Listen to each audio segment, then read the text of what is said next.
gue tuh suka banget lingkungan sekolah.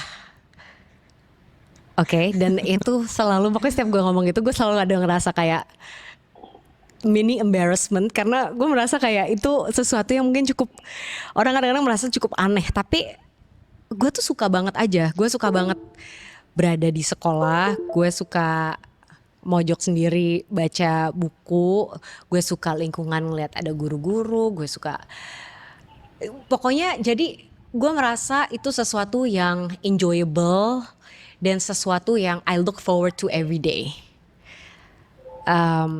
Entah kenapa gitu. Dan gue pengen juga kasih clarification di sini. Gue di sini konteksnya nggak selalu high performing student ya. Jadi bukan berarti gue happy karena gue perform all the time. Karena malah gue tuh ada momen-momen dimana misalnya gue pindah ke satu sekolah, terus gue malah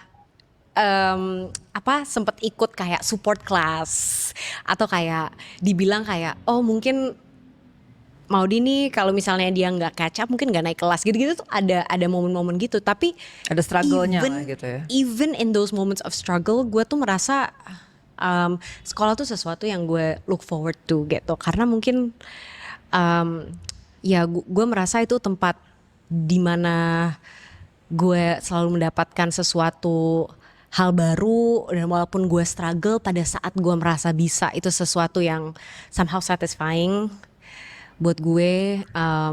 Gue suka banget baca buku juga, terus kayak gue mendapat kesempatan baca buku di sekolah. Jadi awalnya tuh sesimpel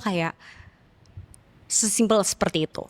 Tapi dengan berjalannya waktu, makin yakin lagi karena gue merasa pendidikan itu menjadi kunci dalam manusia itu bisa optimizing themselves as a human being aja sih, sesimpel itu. Jadi kadang-kadang kan pendidikan tuh kita ngomongin dalam silo ya, kayak oh bidang pendidikan atau the education space gitu. But we're talking about life.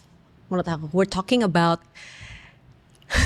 how does someone genuinely live, think for themselves, make decisions on their day to day, bagaimana seseorang berkeputusan, berpikir, dan akhirnya mencapai hidup yang mereka inginkan dan merasa berdaya, bisa kritis dan lain-lain. Itu semua membutuhkan pendidikan gitu.